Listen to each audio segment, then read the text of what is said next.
Hello hi नमस्कार प्यारे साथियों, मैं मनोज भट्ट पुनः आप सभी का स्वागत करता हूं अपने आप सभी का यूट्यूब चैनल उत्तराखंड टीचिंग परीक्षा की क्लास में। जुड़ जाइए, एक सकारात्मक ऊर्जा के साथ कॉपी कलम उठाना है और मेरे साथ आपको नोट्स बनाते हुए चलना है। आगामी उत्तराखंड LT 2024 की दृष्टि से हमारा क्या फास्ट रिवीजन चल रहा है। हमने अधिगम के बारे में पहले चर्चा की है।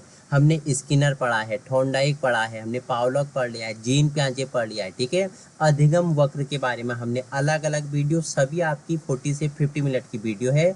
आज हम 20 से 25 मिनट में कंप्लीट करेंगे सभी टॉपिक। जितना आपका क्या एग्जाम इंटरव्यू से क्या होगा, इम्पोर्टेंट होगा, उन सभी को हम क्या करेंगे, एक ही वीडियो में कंप्लीट करने वाले हैं। फास्ट रिवीजन है, अंतिम समय आपको अब क्या करना है, 12 दिन आपके पास बचे हुए हैं। अंतिम समय यही फास्ट रिवीजन, मैंने आपके लिए 5 से 6 फास्ट रिवीजन डाले हुए हैं। करीब करीब आपके यहाँ से कितने 7 से 8 क्वेश्चन बनने वाले हैं, तो आपने जुड़ना है। महत्वपूर्ण सेशन आपके लिए है। वीडियो पसंद आए तो अपने उन साथियों तक पहुँचाने की भी कोशिश करनी है जहाँ संसाधनों के अभाव है। तो सबसे पहले यहाँ अधिगम होता क्या है, ठीक है, अधिगम, ठीक है। तो अधिगम का अर्थ क्या होता है, अधिगम का अर्थ क्या होता है, सीखना होता है। क्या होता है, सीखना होता है, जिसे हम बोलते हैं लर्निंग, जिसे हम बोलते हैं लर्निंग। सीखना क्या है, जीवन पर्यंत होता है। आपको पता है जन्म से लेके मृत्यु तक, ठीक है।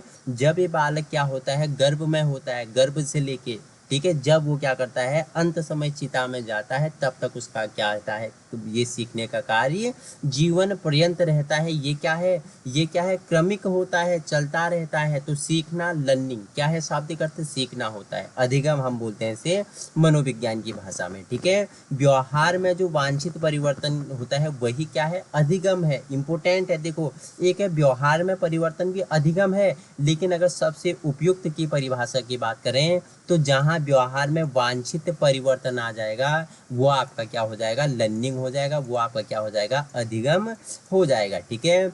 हिलगार्ड महोदय हैं, उनकी पुस्तक है थ्योरीज ऑफ लर्निंग, ठीक है। आपसे पूछेगा कि निम्नलिखित में से किसकी द्वारा लिखित पुस्तक है जिसमें क्या बोला है कि अधिगम ऐसी प्रक्रिया है जिसके द्वारा क्रिया प्रारंभ होती है। तो हिलगार्ड महोदय की एक पुस्तक है थ्योरीज ऑफ लर्निंग, उसका नाम है, जिसमें इन्होंने क्या बोला है, अधिगम ऐसी प्रक्रिया है जिसके द्वारा क्रिया प्रारंभ होती है, ठीक है। स्मिथ महोदय भी हुई, जैसे हिलगार्ड ने एक पुस्तक लिखी थ्योरीज ऑफ लर्निंग, वैसे ही स्मिथ महोदय ने भी एक पुस्तक लिखी थी साइकोलॉजी इन टीचिंग। क्या, साइकोलॉजी इन टीचिंग। उसमें उन्होंने क्या बोला कि अधिगम प्रक्रिया में चालक, लक्ष्य व लक्ष्य के अवरोधक होना आवश्यक है। आपसे पूछेगा कि निम्नलिखित में से कौन से पुस्तक में लिखा है कि अधिगम प्रक्रिया में चालक, लक्ष्य व लक्ष्य के अवरोधक होना आवश्यक है, और किसकी पुस्तक है, तो स्मिथ की पुस्तक है साइकोलॉजी इन टीचिंग, जिसमें उन्होंने क्या लिखा है, अधिगम प्रक्रिया में चालक, लक्ष्य और लक्ष्य के अवरोधक होना क्या है,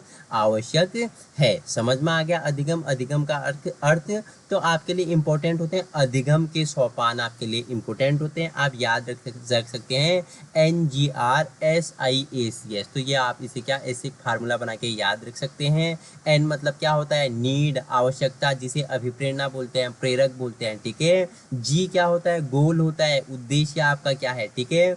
आपका थर्ड तत्परता हो जाता है। चौथा आपका क्या हो जाता है, अधिगम स्थिति, जिसे वातावरण बोलते हैं, ठीक है। आप कैसे, आप क्या सीख रहे हैं, कैसे सीख रहे हैं, ये किस पे निर्भर करता है, आपके वातावरण पे निर्भर करता है। हमने बताया कि विकास क्या है, हमने बताया वातावरण और पर्यावरण का ही गुणनफल विकास होता है। और अधिगम क्या है, जो आप अपने पर्यावरण से सीख रहे हो, ठीक है। आप कैसे पर्यावरण में रह रहे हो, आपका समाज कैसा है, आपका परिवार में माता पिता कैसे हैं, उनका प्रभाव आप सभी पे पड़ता है। तो अधिगम स्थिति, ठीक है, ये वातावरण पे इसका क्या पड़ता है, प्रभाव पड़ता है। अनुक्रिया, आप क्या करके क्या सीख रहे हैं, और समायोजन, क्या आपने सीखा, उसका क्या समायोजन किया, ठीक है, क्या नेगेटिव पॉइंट ली बाहर किए, क्या पॉजिटिव पॉइंट आपने एक्सेप्ट किए, ठीक है। फिर उसके बाद आपने समायोजन किया तो आपके व्यवहार में परिवर्तन हुआ, व्यवहार में क्या हुआ, परिवर्तन हुआ, ठीक है। कैसा परिवर्तन हुआ, वांछित परिवर्तन हुआ। उसके बाद आपको परिणाम मिलता है, परिणाम के बाद क्या होता है, आप स्थायीकरण में आ जाते हैं, परिवर्तनों का क्या हो जाता है, स्थायीकरण हो जाता है। तो अधिगम के कितने सोपान है, लर्निंग अधिगम के कितने सोपान, 8 सोपान हो गए। आवश्यकता, अभिप्रेरणा, प्रेरक इसे बोलते हैं। लक्ष्य, उद्देश्य हो गया। तत्परता, बाधा हो गया। अधिगम स्थिति, वातावरण हो गई। अनुक्रिया हो गया, समायोजन हो गया, व्यवहार में परिवर्तन हो गया, परिणाम हो गया, स्थायीकरण परिवर्तन हो गया। ये सब क्या है, ये सब क्या है, ये सब अधिगम के सोपान है। ठीक है, देखो अधिगम ज्ञान, आदत, मूल्यों, कौशल, चिंतन, तर्क, समस्या समाधान, कल्याण में सहायक होती है। अब देखो अधिगम किस किस में सहायक होती है, तो आपको बताना है किस में, तो आपने बताया किस में शामिल होती है, तो आपने बोला आदत मूल्यों में, कौशल में, चिंतन में, तर्क में, समस्या में, समाधान में, कल्याण में क्या होती है, अधिगम सहायक होती है। ठीक है, अधिगम के सोपान आपको आगे समझ लो, तो कुछ परिभाषाएं जान लेते हैं। हिलगार्ड महोदय ने क्या बोला कि नवीन परिस्थितियों में अपने आप को अनुकूलित करना ही क्या है, अधिगम है। इंपॉर्टेंट परिभाषा है जो आपके लिए महत्वपूर्ण है, पूछने की संभावना है, वही हमने यहाँ पे ऐड की हुई है। अधिगम की बहुत सारी परिभाषा है, लेकिन हिलगार्ड की परिभाषा पूछी गई है, पूछी जा सकती है। वुडवर्थ ने क्या बोला, सीखना विकास की प्रक्रिया है, अनुभव में वृद्धि ही क्या है, आपका अधिगम है। क्या बोला वुडवर्थ ने, जो सीखना है विकास की क्या है, प्रक्रिया है। ठीक है, हमने ग्रोथ एंड डेवलपमेंट पढ़ा था। विकास क्या है, जीवन पर्यंत व्यापक डोमेन है। ठीक है, तो विकास की प्रक्रिया है, अनुभव में वृद्धि ही अधिगम है। ठीक है, गेट्स एवं अन्य महोदय ने क्या बोला, पूछा हुआ परिभाषा है, प्रशिक्षण एवं अनुभव द्वारा व्यवहार में जो परिवर्तन है वही क्या है, अधिगम है। ठीक है, पील महोदय ने क्या बोला था, व्यक्ति में परिवर्तन ही अधिगम है, जो वातावरण में परिवर्तन के अनुसरण में होता है। और पूछेगा थॉर्नडाइक ने क्या बोला, उपयुक्त अनुक्रिया के चयन व उत्तेजना से जोड़ना ही क्या है, अधिगम है। पावलोक ने क्या बोला, अनुकूलित क्रिया के परिणाम स्वरूप आदत का निर्माण ही क्या है, अधिगम है। हम थॉर्नडाइक भी पढ़ेंगे, हम पावलोक भी पढ़ेंगे। ठीक है, इनके बारे में भी हम परिचर्चा करेंगे। स्किनर ने क्या बोला कि व्यवहार के अर्जन में उन्नति की प्रक्रिया ही अधिगम है, व्यवहार के उत्तरोत्तर सामंजस्य की प्रक्रिया ही अधिगम है। हम किसके बारे में, स्किनर के बारे में भी परिचर्चा करेंगे। खत्म, अधिगम के बारे में जान के क्या अधिगम है, अधिगम का अर्थ, अधिगम का शाब्दिक अर्थ हो गया, अधिगम के सोपान हो गए, और अधिगम की परिभाषाएं, और अधिगम से हमने 2 संबंधित पुस्तकें पढ़ ली।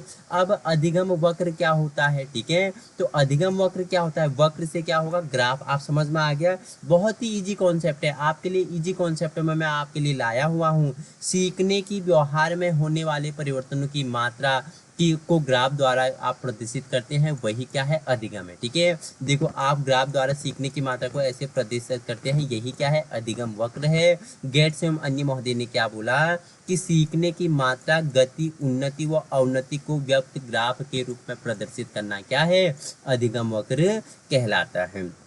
स्किनर महोदय ने क्या बोला, उन्होंने बोला कि दी गई क्रिया को वर्ग अंकित कागज पर व्यक्त करने की प्रक्रिया क्या है, अधिगम वक्र कहलाता है। जो दी हुई क्रिया है उसे किस में, कागज में आप अंकित कर रहे हैं, व्यक्त कर रहे हैं, उसी प्रक्रिया को, उसी प्रोसेस को हम क्या बोलते हैं, लर्निंग बोलते हैं। इसके प्रकार है, इसके प्रकार है, 3 मुख्य प्रकार होते हैं, आपको कहीं कहीं 4 प्रकार भी मिलता है, तो हम चारों प्रकारों के बारे में जान लेते हैं। ठीक है, एक क्वेश्चन बन जाता है यहाँ से। ठीक है, तो सबसे पहला जो इसका प्रकार होता है वो होता है इसका नकारात्मक प्रकार, जिसे आप क्या, कॉन्वेक्स भी बोलते हो। ठीक है, कॉन्वेक्स टाइप बोलते हैं, उन्नतोत्तर दर बोलते हैं जिसे। ठीक है, ये क्या होता है, इसमें पहले बालक की जो क्या है, सीखने की क्या है, जो मात्रा है वो पहले क्या होती है, तीव्र होती है। देखो तीव्र होती है, और एक समय बाद वो क्या होती है, उसमें कमी आने लग जाती है। ठीक है, तो जो पहला प्रकार है कॉन्वेक्स है, उन्नतोत्तर बोलते हैं। ठीक है, नकारात्मक बोलते हैं, तो इसमें पहले सीखने की मात्रा प्लस होती है, पॉजिटिव होती है, बाद में इसमें क्या हो जाती है,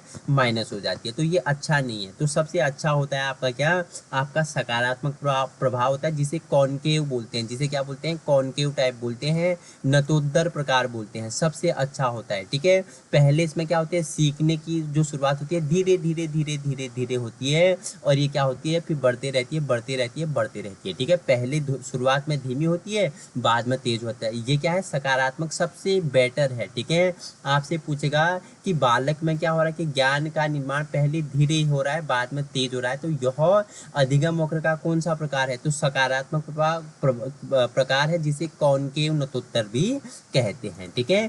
तीसरा आपका मिश्रित होता है, जिसे आप क्या बोलते हैं? एस शेप बोलते हैं। ठीक है। इसमें क्या होता है? सीखने का जो प्रकार होता है पठार की तरह होता है, पहले धीमे होता है, फिर तेज होता है, फिर माइनस हो जाता है। ठीक है।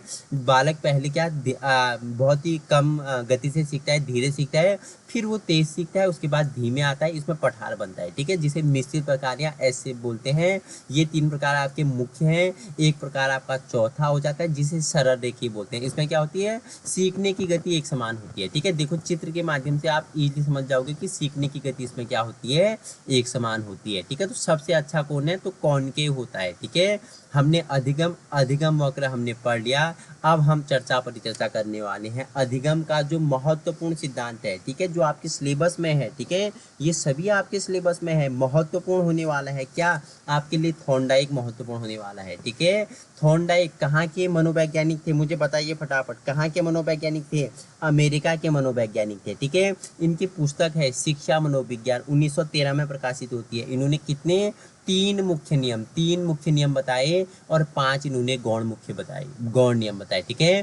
थॉर्नडाइक ने अपनी पुस्तक शिक्षा मनोविज्ञान में सीखने का सिद्धांत दिया। कब? 1913 में। 3 उन्होंने मुख्य नियम बताए और 5 गौण नियम बताए। उसमें से हम इन 3 मुख्य नियमों के बारे में व्याख्यात्मक रूप में चर्चा करेंगे। बाकी 5 नियमों के आपको हम नाम बताएंगे। इनका सिद्धांत 1998 में इनका एक किताब आता है एनिमल इंटेलिजेंस। किसकी पुस्तक है? थॉर्नडाइक की है। अमेरिका के मनोवैज्ञानिक हैं, पशु मनोवैज्ञानिक थे। इन्हें प्रथम शैक्षिक मनोवैज्ञानिक कहा जाता है। नोट कर लो मेरे साथ। ठीक है। देखो इनका जो सिद्धांत है प्रयत्न एवं भूल का सिद्धांत उसका नाम है। प्रयास एवं त्रुटि का सिद्धांत के नाम से जानते हैं। उद्दीपन अनुक्रिया का सिद्धांत है। ठीक है। संयोजनवाद का सिद्धांत उसका नाम है। संबंधवाद का सिद्धांत हो गया। ठीक है। आवर्ती का सिद्धांत हो गया। एसआर थ्योरी हो गया। इतना क्या है जो थॉर्नडाइक का सिद्धांत है, इतना इसके क्या है? उपनाम है। आपको याद रखना है थॉर्नडाइक ने अपने सीखने का सिद्धांत सबसे पहले 1913 में शिक्षा मनोविज्ञान नामक पुस्तक में दी थी। 1998 में इन्होंने क्या? एनिमल इंटेलिजेंस नाम की पुस्तक प्रकाशित की। अमेरिका के मनोवैज्ञानिक थे, पशु मनोवैज्ञानिक थे। इन्हें प्रथम शैक्षिक मनोवैज्ञानिक कहा जाता है। इनके सिद्धांत का नाम प्रयत्न एवं भूल का सिद्धांत, प्रयास एवं त्रुटि का सिद्धांत, उद्दीपन अनुक्रिया का सिद्धांत, संयोजनवाद का सिद्धांत हो गया, संबंधवाद का सिद्धांत हो गया और आपका आवर्ती का सिद्धांत हो गया और आपका क्या? एसआर थ्योरी हो गया। तो थॉर्नडाइक ने सीखने के कुल कितने नियम दिए? तो कुल 8 नियम दिए, जिसमें से 3 मुख्य नियम है। ठीक है। अभ्यास का नियम, तत्परता का नियम, परिणाम का नियम। ठीक है। यही हमारे एग्जाम में यहीं से क्वेश्चन बनेंगे। और 5 इनके गौण नियम है, जो इसमें बहु प्रतिक्रिया का नियम आता है, मनोवृत्ति का नियम आ जाता है, सहचर्य का नियम आता है, आंशिक नियम आता है, आत्मीकरण का नियम आता है। ये हमारे लिए उतने महत्वपूर्ण नहीं है जितने महत्वपूर्ण हमारे के लिए अभ्यास का नियम, तत्परता का नियम, संतोष या परिणाम का नियम इसे बोलते हैं। थॉर्नडाइक ने भूखी बिल्ली पर प्रयोग किया था और इनका जो उद्दीपक था, पिंजड़े में क्या बिल्ली को बंद कर दिया भूखी और बाहर प्लेट में क्या रखा? मृत मछली रखा। हमने जब डीपली पढ़ा था वहां इनके प्रयोग के बारे में हमने परिचर्चा की। तो मुख्य नियम की बात करूं तो सबसे पहले इनका मुख्य नियम आता है तत्परता का नियम। क्या बोला? कि किसी कार्य को करने के लिए यदि शारीरिक रूप से एवं मानसिक रूप से आप तैयार हैं तो उसे आप करना सीख जाते हैं। वुडवर्थ ने इसे मानसिक तैयारी का नियम कहा है। ठीक है। आपसे पूछा गया कि थॉर्नडाइक के कौन से नियम को वुडवर्थ ने मानसिक तैयारी का नियम कहा है? तो तत्परता का नियम कहा है। अगर आप मेरे वीडियो देखने के लिए रोज जो बैठे हुए छात्र हैं तो वो क्या है, उन्हें समझ में आ गया कि कैसा पैटर्न है, कैसे फास्ट रिवीजन करते हैं, कैसे नोट्स बनाते हैं। किसी कार्य को करने के लिए यदि आप शरीर से, मन से, मस्तिष्क से तो आप क्या हैं? तैयार हैं, तो आप उसे करना सीख जाते हैं। इसीलिए मानसिक तैयारी का नियम वुडवर्थ ने इसे कहा है। उदाहरण दिया है बहुत जगह, घोड़े को, ठीक है, तालाब तक ले जाया जा सकता है लेकिन पानी पीने के लिए बाध्य नहीं किया जा सकता है। ठीक है। देखो हम एग्जाम्पल लेंगे अपना काल्पनिक छात्र, क्या नाम था उसका? बताइए लता, बताइए मुझे इसका क्या नाम था, फटाफट बताओ मुझे। ठीक है। क्या नाम था हमारा काल्पनिक बालक का? नंदू नाम है उसका। ठीक है। तो नंदू को आप कहाँ? स्कूल तक ले जा सकते हो लेकिन उसे पढ़ने के लिए बाध्य नहीं कर सकते हो। ठीक है। जिस प्रकार एक घोड़े को तालाब तक ले जाया जा सकता है, उसे पानी पीने के लिए आप जबरदस्ती नहीं पिला सकते, वैसे जब तक नंदू को तो आप पकड़ के स्कूल तक ले जा सकते हो लेकिन जबरदस्ती पढ़ा नहीं सकते हो। जब तक नंदू अपने मस्तिष्क और शरीर से उसे करना प्रारंभ नहीं करेगा तब तक नंदू करेगा नहीं। अब देखो इस नियम का उपयोग बालकों में कैसे किया जा सकता है, रुचि उत्पन्न करने में, ठीक है, रुचि उत्पन्न करने, उन्हें तैयार करने के लिए, ठीक है, तत्परता का नियम प्रयोग लाया जाता है, जिज्ञासा जागृत करने के लिए, ध्यान केंद्रित करने के लिए, ठीक है। तो शिक्षा में छात्रों के लिए क्या, रुचि उत्पन्न करने के लिए, तैयार करने के लिए, जिज्ञासा जागृत करने के लिए, ध्यान केंद्रित करने के लिए, ठीक है। दूसरा जो हमारा नियम है वो है अभ्यास का नियम, ठीक है। आपको पता है अभ्यास मनुष्य को दक्ष बनाता है, करत करत अभ्यास से जड़मत होत सुजान, रस्सी आवत जात पर सिर पर पड़त निशान, ठीक है। जिस प्रकार ठीक है, एक रस्सी को सिल पर क्या होता है, पत्थर होता है, पत्थर पे बार बार इधर उधर घिसने से क्या हो जाता है, पत्थर में निशान पड़ जाता है। उसी प्रकार बार बार प्रयास करने से क्या होता है, बार बार प्रयास करने से आपको सफलता मिल जाती है। जिस प्रकार 1000 असफलताओं में एक सफलता छुपी रहती है, जिस प्रकार भूखी बिल्ली ने, ठीक है, 100 से ज्यादा बार पिंजड़े में पंजा मारा और एक समय ऐसा आया कि पिंजड़ा का क्या हुआ, खटका खुला, बाहर गया, उसने क्या किया, भोजन ग्रहण किया, ठीक है। यही प्रयोग उसके साथ बार बार किया गया और देखा गया कि जितनी बार किया गया उसकी गलतियों में क्या हुआ, उसकी उतनी गलतियां कम होने लगी, ठीक है। तो अभ्यास मनुष्य को क्या बनाता है, दक्ष बनाता है। अभ्यास के नियम में भी दो नियम आते हैं, एक आता है उपयोग का नियम आता है, एक आता है अनुप्रयोग का नियम आता है। उपयोग का नियम में क्या होता है, सीखे हुए विषय को बार बार दोहराना उद्दीपन अनुक्रिया के संबंध को मजबूत करता है, ठीक है। आज आपने मेरी वीडियो देखी, ठीक है, आज कुछ छात्र ऐसे हैं एक दिन में देखते हैं उसके बाद क्या करते हैं, चले जाते हैं, देखते ही नहीं है, वो क्या है, वो हो जाएगा आपका अनुप्रयोग का नियम हो जाएगा, ठीक है। जैसे कुछ हमारे छात्र ऐसे हैं डेली के लर्नर हैं जो डेली जुड़ते हैं, डेली वीडियो देखते हैं और फिर उसका रिवीजन करते हैं, तो वो क्या होते हैं, वो किसका प्रयोग कर रहे हैं, वो उपयोग का नियम कर रहे हैं, ठीक है। सीखे हुए विषय को बार बार दोहरा रहे हैं, उद्दीपन अनुक्रिया का संबंध क्या हो जाएगा, उनका मजबूत हो जाएगा। और अनुप्रयोग में क्या होगा, एक दिन देखते हैं उसके बाद साल भर गायब रहते हैं, एग्जाम के समय आते हैं तो क्या बोला है, न दोहराने पर विषय का विस्मरण हो जाना, ये क्या है, अनुप्रयोग का नियम है, ठीक है। इस नियम का प्रयोग हम बालकों में किस प्रकार कर सकते हैं, बालकों के आदत निर्माण में, बुरी आदतों को छोड़ने में, संगीत, चित्रकारी, लेखन में, सुधार में, कलाओं में और कलाओं के विकास में उपयोगी है। क्या आपका उपयोग का नियम, अनुप्रयोग का नियम और अभ्यास का नियम, ठीक है।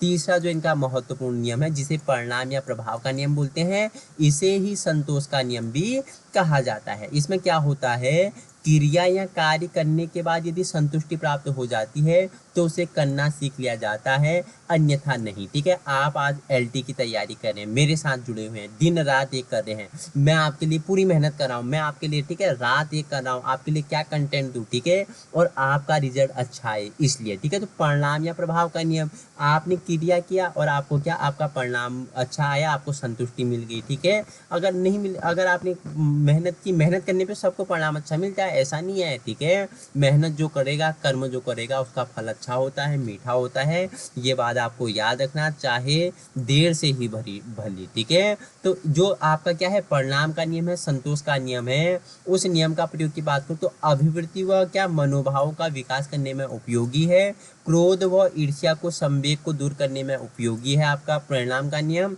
और समस्या व कदाचारी व्यवहार का सुधार करने के लिए उपयोगी है, रुचि व स्मृति से संबंधित है, ठीक है। तो समझ आ गया आपको क्या है हमारी थॉर्नडाइक के 3 नियम, तत्परता का नियम, ठीक है, हमने अभ्यास का नियम पढ़ा और हमने क्या, अभ्यास में 2 हमने अनुप्रयोग का, उपयोग का नियम पढ़ा, ठीक है।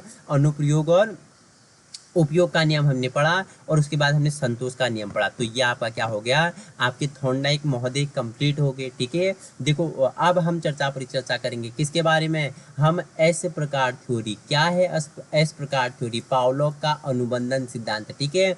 IP पावलोव इनका पूरा नाम है, रूसी मनोवैज्ञानिक थे, 1904 में नोबेल पुरस्कार मिला चिकित्सा के क्षेत्र में, ठीक है। कुत्ते पर प्रयोग किया था, पाचन क्रिया की शोध क्रिया के लिए इन्हें नोबेल पुरस्कार मिला, अनुबंधन का इन्हें जनक कहा जाता है, ठीक है। जो एस प्रकार थ्योरी है, पावलोव का जो अनुबंधन सिद्धांत है उसका अन्य नाम आपको याद रखना है, शास्त्रीय अनुबंधन का सिद्धांत, अनुबंधन सिद्धांत, ठीक है, अनुकूलन सिद्धांत, क्लासिकल थ्योरी बोलते हैं, अधिगम का प्राचीन सिद्धांत बोलते हैं, परंपरागत सिद्धांत बोलते हैं। इतना इसका क्या है, इसके अन्य नाम है, याद रखना इंपोर्टेंट है। जब कुत्ते के सामने भोजन रख दिया जाए जो उद्दीपक होता है, जैसे ही भोजन रखा कुत्ते में लार की वृद्धि होती है। लार की क्या होती है? वृद्धि होती है। इन्होंने कुत्ते को रस्सी से बांध दिया था। ठीक है, पावलोव ने अपने सिद्धांत के आधार पर अनुबंधन को माना है। पावलोव का सिद्धांत है, उन्होंने अपना आधार क्या माना है? अनुबंधन को माना है। अनुबंधन एक ऐसी प्रक्रिया होती है जिसके द्वारा उद्दीपन तथा अनुक्रिया के बीच क्या हो जाता है? सहचर्य स्थापित हो जाता है। पावलोव ने इसे क्या अनुबंधन सिद्धांत को क्या क्लासिकल कंडीशनिंग थ्योरी भी कहा है। ठीक है, क्या बोला है कि देखो क्या बोला है, जो अनुक्रिया के बीच एक सहचर्य स्थापित हो जाए, जैसे घंटी बजने पर छात्र का क्या करना? बजता बंद करना। ये क्या है? अनुक्रिया के द्वारा क्या सहचर्य स्थापित हो जाता है। ठीक है, आगे परिचर्चा कर लेते हैं। देखो आगे क्या है आपके लिए, पावलोव के सिद्धांत में घंटी के माध्यम से लार आना क्या है? एक अस्वाभाविक क्रिया है। ठीक, घंटी के माध्यम से कुत्ते में लार आना क्या है? एक अस्वाभाविक क्रिया है। ठीक है, अथवा घंटी क्या है? एक अनुकूलित अनुबंधित अस्वाभाविक उद्दीपक कहलाता है। जो घंटी है ये क्या है? अनुकूलित है, अनुबंधित है, अस्वाभाविक उद्दीपक कहलाता है। जहाँ क्या होता है? घंटी के माध्यम से कुत्ते के मुंह में लार आ जाता है, भोजन नहीं रखा है तो क्या है? कुत्ता क्या कर देता है? अपना अनुबंधन स्थापित कर लेता है घंटी के साथ। ठीक है, पावलोव के अनुसार व्यक्ति किसी उद्दीपक के माध्यम से कोई भी कार्य अनुक्रिया करता है तो वह अपने आसपास की परिस्थितियों के साथ क्या अनुबंधन कर लेता है। कक्षा में अगर प्रयोग की बात करें तो विद्यालय की घंटी बजने पर छात्रों द्वारा बजता बंद करना, ये क्या हो जाता है? छात्र अपने अनुबंधन कहलाता है। ये क्या कहलाता है? अनुबंधन कहलाता है। अब देखो अनुबंधन उद्दीपन के प्रकार, एक होता है प्रवृत्त्यात्मक होता है जिसमें हर्ष, खुशी और संतोष शामिल होता है। एक आपका विमुखी होता है जिसमें पीड़ा और पलायन होता है। ठीक है, इसके अगर पूछेगा महत्वपूर्ण संप्रत्यय पूछेगा तो विलोपन हो गया, विलोपन का प्रतिरोध हो गया, उद्दीपन का सामान्यीकरण हो गया, विभेद हो गया, स्वतः पुनर्लाभ हो गया, प्रतिरोधन हो गया, उच्च श्रेणी का अनुबंधन हो गया। इन सभी के बारे में डीपली पढ़ना है तो आप एक बार पावलोव की थ्योरी देख लेना, हमने वहाँ परिचर्चा की है। आज हमारा क्या है? फास्ट रिवीजन है तो हम इसके बारे में ज़्यादा नहीं जानेंगे। जितना आपके क्या एग्जाम इंटरव्यू से इम्पोर्टेंट होगा उनके बारे में परिचर्चा करेंगे। ठीक है, तो हमारे क्या हमने अधिगम जाना, अधिगम वक्र जाना, थॉर्नडाइक जाने, हमने पावलोव महोदय जाने। अब आ गया स्किनर के बारे में। ठीक है, स्किनर का सिद्धांत जिसे क्या SR थ्योरी या क्या क्रिया प्रसूत या R प्रकार का सिद्धांत बोलते हैं, SR थ्योरी बोलते हैं। अन्य नाम इसका कार्यात्मक प्रतिबद्धता सिद्धांत है, सक्रिय अनुबंधन का सिद्धांत है, अभिक्रमित अनुदेशन सिद्धांत, और देखो ये इंपॉर्टेंट है, नैमित्तिक अनुबंधन का सिद्धांत भी स्किनर के सिद्धांत को कहते हैं, अनुबंधन के सिद्धांत को कहते हैं। सिद्धांत का प्रतिपादन अमेरिका के हार्वर्ड विश्वविद्यालय के प्रोफेसर BF स्किनर ने कब 1938 में किया था। यह सिद्धांत थॉर्नडाइक के द्वारा प्रतिपादित जो क्या है प्रभाव का नियम है उस पर आधारित है। ठीक है, जो स्किनर का सिद्धांत है थॉर्नडाइक के द्वारा प्रतिपादित प्रभाव के नियम पर आधारित है। प्रयोग किस पे किया था? चूहों और कबूतरों पे उन्होंने प्रयोग किया था। स्किनर ने चूहों एवं कबूतरों में प्रयोग किया। उसने चूहों को एक विशेष व्यवहार सीखने के लिए उनकी अनुक्रिया के पश्चात उन्हें क्या एक विशेष पुनर्बलन देके उन्हें क्या निश्चित व्यवहार सीखने में सफलता प्राप्त की। प्रयोग के लिए विशेष बॉक्स जिसे क्रिया प्रसूत अनुबंधन कक्ष कहा जाता था, जब इनकी डेथ होती है तो इनके दोस्तों ने क्या कर दिया? इसका नाम स्किनर बॉक्स रख दिया। ठीक है, अब देखो व्यवहार भी दो प्रकार का होता है, एक प्रक्रियात्मक होता है, एक सक्रिय होता है। ठीक है, चूहा क्या था? तो चूहा आपको पता है अनुक्रिया करता था। ठीक है, भोजन क्या था?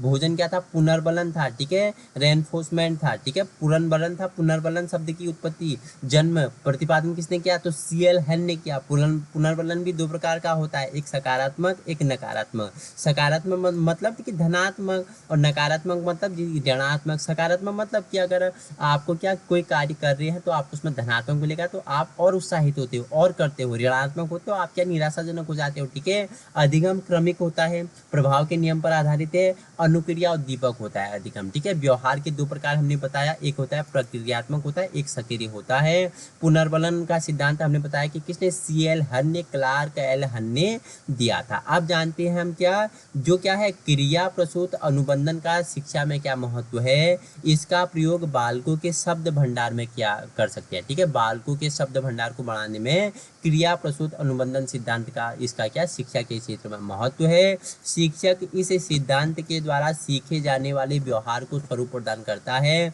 वह उद्दीपन पर नियंत्रण करके वांछित व्यवहार का सृजन कर सकते हैं। इस सिद्धांत में सीखे जाने वाली छोटी छोटी क्रियापदों में विभाजित किया जाता है। शिक्षा में इस विधि का प्रयोग करके सीखने में गति और सफलता दोनों मिलती है। स्किनर का मत है कि जब भी कार्य में सफलता मिलती है तो संतोष प्राप्त होता है। यह संतोष क्रिया को बल प्राप्त कराता है। इससे पुनर्बलन को बल मिलता है और अधिकाधिक अभ्यास द्वारा क्रिया को बल मिलता है। तो शिक्षा के क्षेत्र में इसका क्या आपने विकास पढ़ लिया है। अब हम अंतिम है महत्वपूर्ण टॉपिक है जीन पियाजे जीन चेंजा स्कीमा की बात करते हैं। संज्ञानात्मक सिद्धांत दिया, जन्म 1886 में हुआ, स्विट्जरलैंड में। पुस्तक है the language of thought of the child 1923 में प्रकाशित होती है। इन्होंने संज्ञानात्मक सिद्धांत दिया जिसे क्या बोलते हैं विकासात्मक मनोविज्ञान का सिद्धांत भी कहा जाता है। 1 मिनट बने रहें।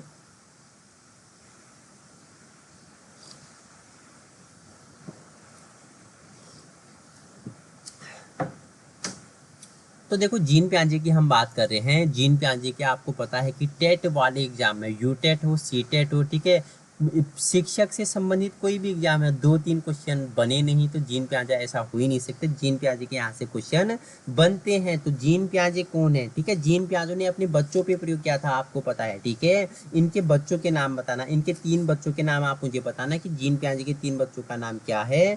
फटाफट बताओ मुझे क्या है, फटाफट बताओ। मैंने आपको बताया था, ठीक है, पूछेगा नहीं लेकिन मैं देखना चाहता हूँ आपने कितना याद किया है, ठीक है। तो इनके 3 बच्चों का नाम मुझे बताएंगे। जीन पियाजे के 3 बच्चों के नाम बताओ मुझे, क्या क्या था, बताओ फटाफट।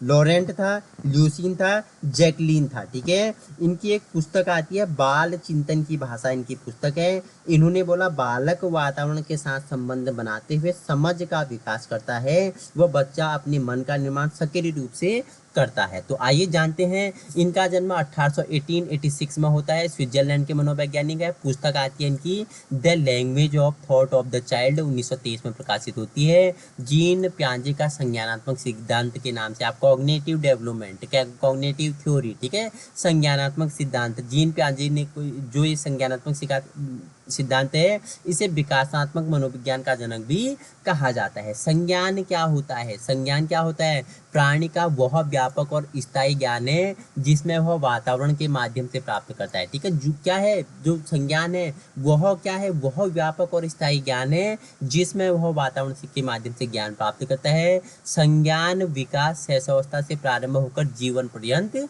चलती है, ठीक है। देखो अब बात करते हैं जीन पियाजे ने क्या संज्ञानात्मक पक्ष का अध्ययन किया, अपने बच्चों पर प्रयोग किया, अवस्था का सिद्धांत किया और संज्ञानात्मक विकास का सिद्धांत दिया। अपने बच्चों पे प्रयोग करने पे इनमें क्या, इनमें बहुत आलोचना हुई कि इन्होंने अपने बच्चों पे ही प्रयोग कर दिया। किस पे, नाम मैंने आपको बताया था किस पे, लॉरेंट, ल्यूसीन और जैकलीन पे ही प्रयोग कर दिया था, ठीक है। याद रखना इंपॉर्टेंट है, नाम इंपॉर्टेंट नहीं है, बाकी इनका सिद्धांत इंपॉर्टेंट है, ठीक है। देखो अब इन्होंने दिए संज्ञानात्मक विकास की इन्होंने 4 अवस्थाएं दी, ठीक है। संवेदीगामक अवस्था जिसे पेशीय इंद्रियजनित अवस्था भी बोलते हैं, 0 से 2 वर्ष, ठीक है, जन्म से 2 वर्ष बोल सकते हो। दूसरा पूर्व संख्यात्मक अवस्था जिसकी उम्र क्या है 2 से 7 वर्ष की होती है। और मूर्त संख्यात्मक अवस्था पूछेगा तो इसकी अवस्था क्या होती है, इसकी अवस्था 7 से 11 वर्ष होती है। चौथी है औपचारिक संख्यात्मक अवस्था पूछेगा तो 11 से 18 वर्ष होती है इसकी अवस्था। आइए आगे चर्चा परिचर्चा कर लेते हैं। तो जीन पियाजे की 4 अवस्थाओं में एक अवस्था आपको बता दिया, ठीक है। 4 अवस्थाओं के बारे में हमने चर्चा परिचर्चा की है, ठीक है। अब हम एक एक करके सबके बारे में जानेंगे। उससे पहले थोड़ी चाय की चुस्की ले लेता हूँ। आप, मेरी चाय होगी है ठंडी, उसके बाद चर्चा परिचर्चा कर लेते हैं, उसके बाद फिनिश हो जाता है। हम 35 मिनट में फिनिश कर लेंगे। फास्ट रिवीजन है, ठीक है, इससे बाहर आने वाला नहीं है। आपने आज तक पढ़ा हुआ है, ये रिवीजन है। आप कैसे ज्ञान का नॉलेज करते हैं, ठीक है, वो इम्पोर्टेंट है। आप कैसे रिवीजन करते हैं, मेरे साथ जुड़ोगे, मैं आपको सारे ऐसे ऐसे अपने अनुभव, अपने एक्सपीरियंस आपके सामने अपने एक्सपीरियंस रखूंगा खुली किताब की तरह। यही चीज़ें आपको पेड क्लास में मिलती हैं, ठीक है। लेकिन वही है ना कि फ्री चीज़ की वैल्यू नहीं होती है, ठीक है। फ्री चीज़ की वैल्यू नहीं होती है, उसकी कदर नहीं होती है। अगर इसी के आप पैसे देते ना, ऐसा मैटर आप यूट्यूब में दिखा दो मुझे, किसी चैनल ने अगर फास्ट रिवीजन करवाया है ऐसे कि कम समय में कैसे आप फास्ट रिवीजन कर सकते हैं, चीज़ों को कैसे आप रिवाइज कर सकते हैं, तो मुझे आप फीडबैक देना कि हाँ सर इस चैनल पे हमें फास्ट रिवीजन किया है। तो आज हम 35 मिनट में 4 टॉपिक एक साथ, तो अंतिम के 15 दिन की तैयारी है ये, ठीक है।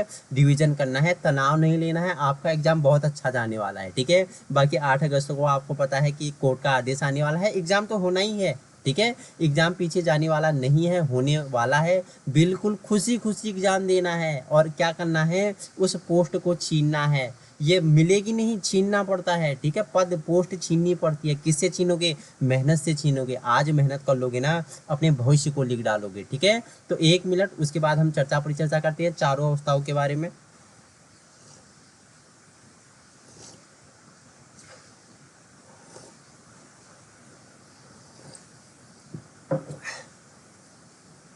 हाँ, तो पहली अवस्था क्या है इसकी, संवेदी गामक अवस्था है, ठीक है। जन्म से 2 वर्ष आप पढ़ते आ रहे हैं, ठीक है। एलटी की तैयारी करिए, आपने टेट क्वालिफाई किया हुआ है, ठीक है। आपने टेट क्वालिफाई किया है, ऐसा नहीं है, मैं भी बीएड होल्डर हूँ, मेरा भी टेट क्वालिफाइड है। बाकी मैं किस क्षेत्र में एक्सपीरियंस है तब आपके सामने मैं शेयर कर रहा हूँ, ठीक है। तो संवेदी गामक अवस्था की बात करो तो जन्म से 2 वर्ष, ठीक है। वस्तुओं को देखकर, सुनकर, स्पर्श करके, गंध करके, स्वाद लेके, ठीक है। देखो जन्म से 2 वर्ष बालक छोटा रहता है, ठीक है। वो क्या करता है, बोल नहीं पाता है, वस्तुओं को देखकर, सुनकर, स्पर्श करता है, गंध लेता है स्वाद के माध्यम से, ठीक है। ये क्या करता है, ज्ञान का क्या करता है, ग्रहण करता है। छोटा बच्चा बोलता नहीं है, ठीक है। बच्चा इंद्रियों के द्वारा क्या करता है, कार्य करता है। इसे भूख लगेगी तो नहीं बोलेगा मम्मी मुझे खाना दो, नहीं बोलेगा मम्मी मुझे दूध दो, नहीं बोलेगा मम्मी मुझे बोतल दो, नहीं बोलेगा। ये रोएगा, ये क्या करेगा, ये क्या करेगा, इंद्रियों के द्वारा एक्टिविटी करेगा, ठीक है। आंख, कान, नाक के द्वारा ये क्या करेगा, गामक क्रियाएं करेगा। जन्म से 2 वर्ष की अवस्था है, ठीक है।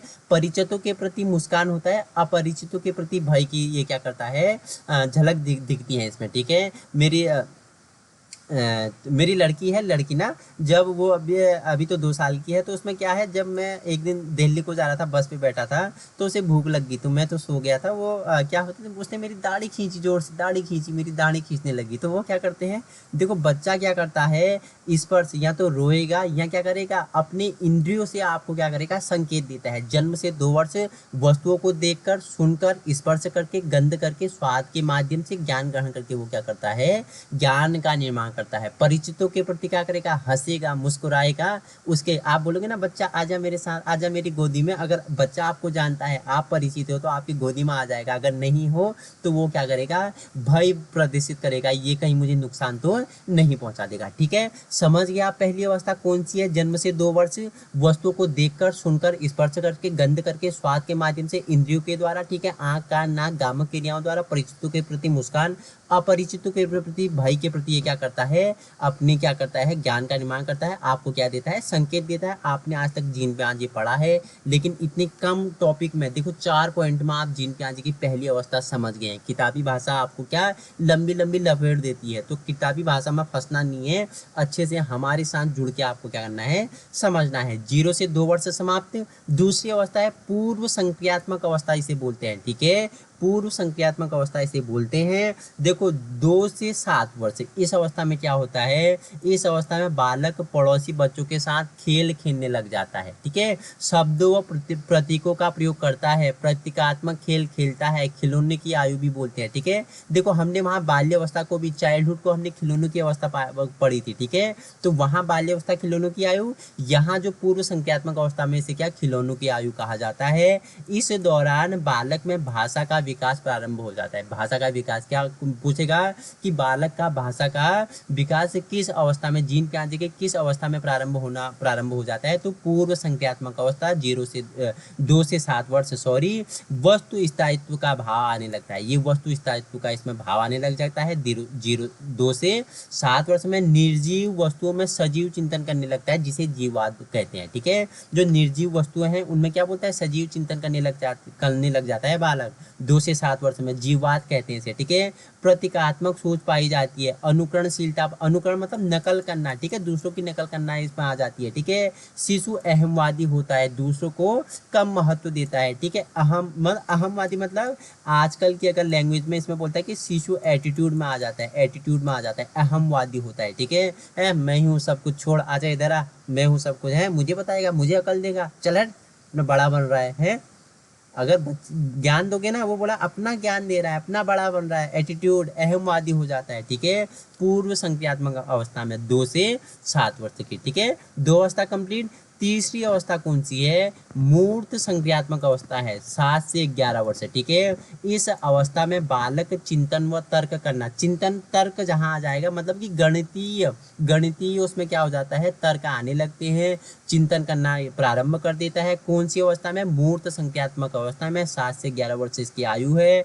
इस अवस्था में बालक दिन, तारीख, समय, महीना आदि बताने योग्य हो जाता है। आपसे पूछेगा कि जीन पियाजे की कौन सी अवस्था में बालक क्या दिन, तारीख, समय और महीना आदि बताने योग्य हो जाता है? आपकी क्लास में नंदू क्या है, एक छात्र है, 7वीं क्लास का छात्र है, वो उसमें क्या अब वो क्या दिन, समय, तारीख बताने लायक हो गया है, योग्य हो गया। तो यह किस अवस्था में है जीन पियाजे की? तो यह मूर्त संख्यात्मक अवस्था में है, जो 7 से 11 वर्ष होती है।